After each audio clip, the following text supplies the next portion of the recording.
Welcome Welcome. to another episode of Animal Talk. So now, Chris, we've always talked about dogs and cats primarily, but today it seems we're going to go a bit bigger. Yes, still four-legged. Still four-legged. But I'm much bigger.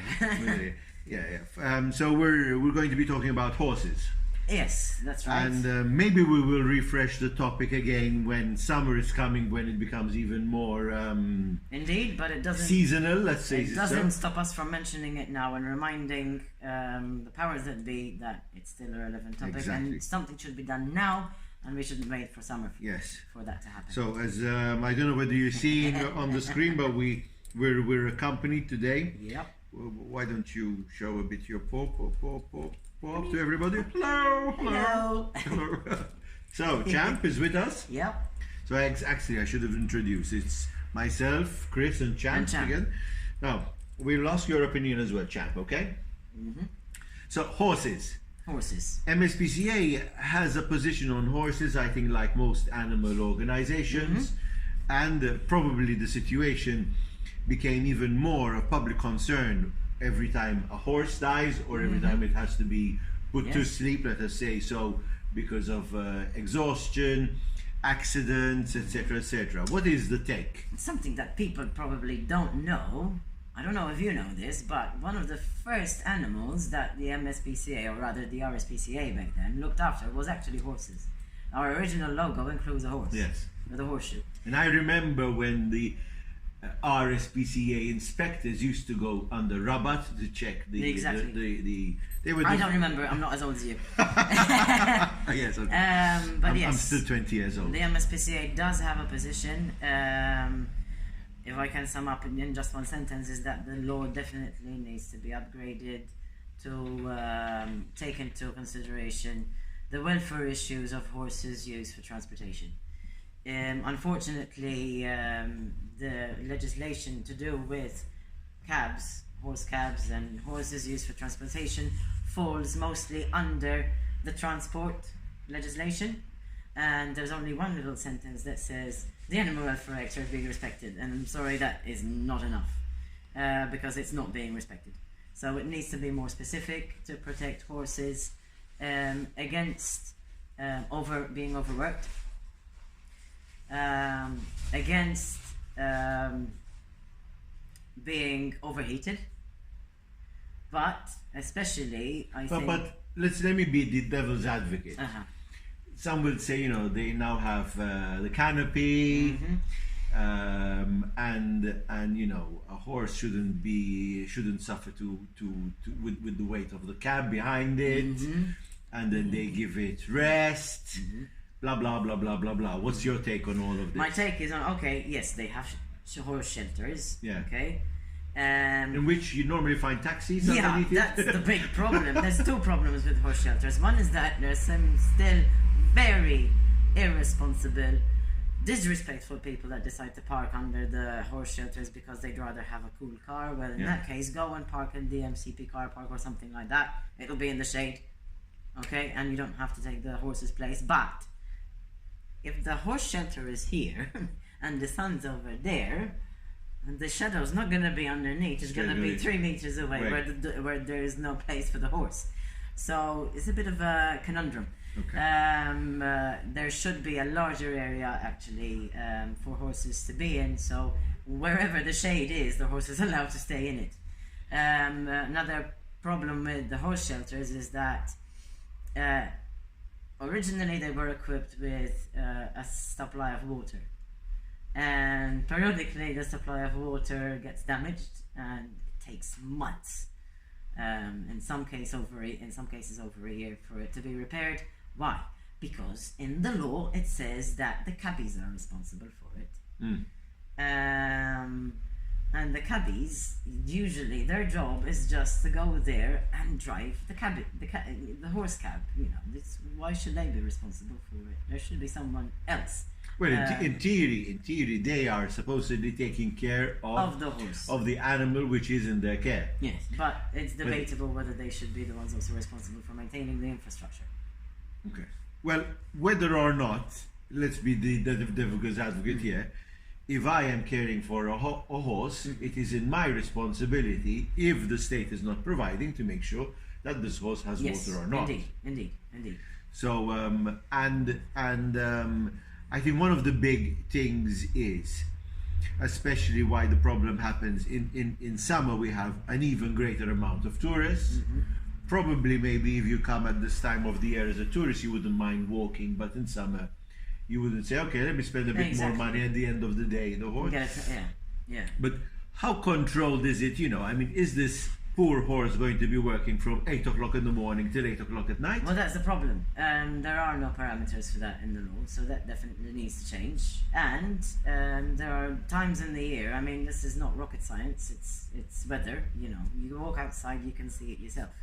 And if you've spent enough months in Malta, and 12 months is all it takes to be here for a year, which months it's really hot and humid. Now, why do I mention also humidity, not just temperature? Okay, so the temperature outside affects your temperature. Okay, the hotter outside, the hotter you can get, but your body has ways of cooling down, and the horse has similar ways because the horses sweat as well.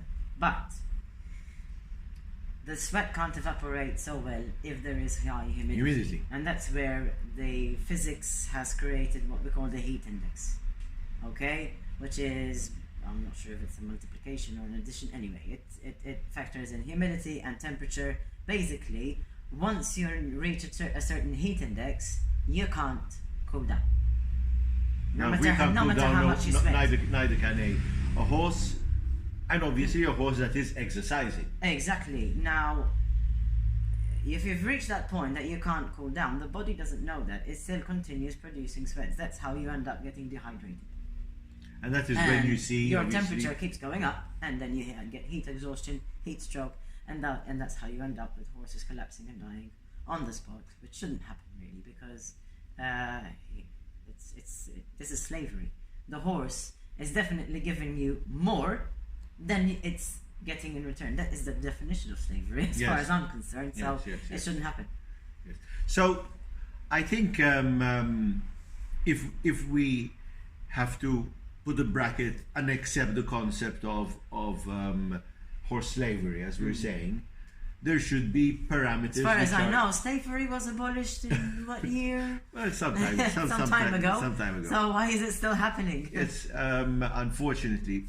So one, I would believe that there should be a set amount of time and a certain amount of hours, because just because you're a slave doesn't mean this poor horse slave can work 24 hours if you manage to keep it on its feet for 24 hours. Exactly. There should be, just like any worker, hours of rest, hours in which the conditions are respectful to the conditions.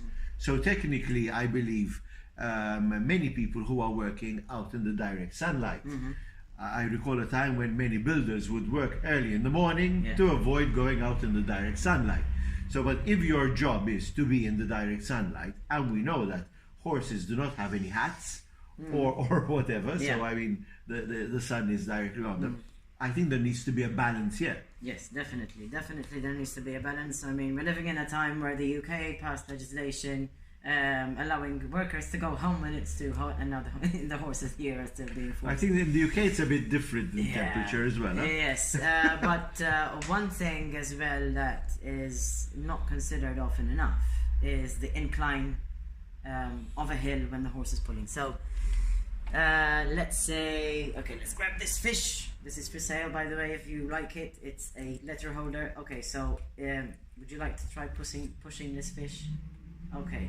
I don't scratch your... It's fine, it's scratch proof. Okay, so on a flat surface, it doesn't take much. Now, if I incline it like this... It's going to fall on its own. Okay, it's going to fall on its own, and to keep it from falling, you have to put a bigger force.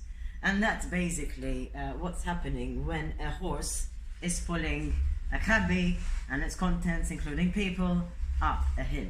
He's going to have to produce a lot more force, producing even more heat, reaching that point of exhaustion a lot sooner. So we believe also that these inclines, and we know the one from waterfront up to Valletta is quite a relatively steep hill as well. Exactly. Whoever's tried to walk that up next to... Now, something we get told very often is that, okay, but the horse needs to get there. Yes, sure, the horse needs to get there. It doesn't need to climb the hill, it can be carried.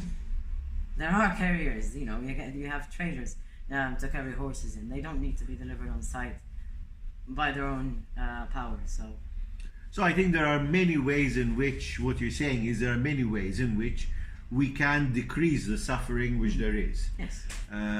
Obviously, there is a big discussion. I mean, in today's world, again, in which we are debating so many things, should we still be... Is it necessary? Is it necessary to feel to enjoy the beauty of our beautiful islands by going around in a cabby? But apart from that, and apart from the if it really, issues a lot of the time we get told, because we want to preserve the tradition. Fine, don't get paid for it. Then it's a tradition. Yes. Well, the issue of tradition comes up in hunting, in many things. So I mean, let's not go down that road. Again, respectful towards those who want to continue with this so-called tradition, but I think they need to be very respectful towards the animal in the care. Yes. There are 5 needs. Remember those 5 needs. Yes. So, if you have any comments, if you have any suggestions, if you'd like to express anything, support our obviously position. Linked with this also, there is an article, a blog written by Chris, which explains, outlines all the defects. There's 2 blogs. One about the worst week I've had in last year, and everything went wrong in every possible way. Just when I decided to take a holiday, by the way. There you go. And the second one is more specific about the legislation and all the ways it's wrong. So, keep on following us. It was interesting. Keep on supporting MSPCA.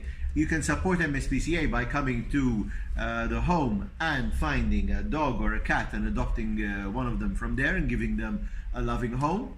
You can support MSPCA by coming to one of the charity shops and buying some stuff there. And you can support MSPCA by adopting one of the schemes of adoption, which is the sponsoring, the sponsor scheme, yes. Yes, sponsoring. You can, by the way, you don't have to sponsor animals specifically. You can sponsor items that help us look after the animals that we have. Yes, there's many options. Many options. Thank you for now, and see you next week. X'namlu? ċemp, għadu qoddim Karozzin tixbidna?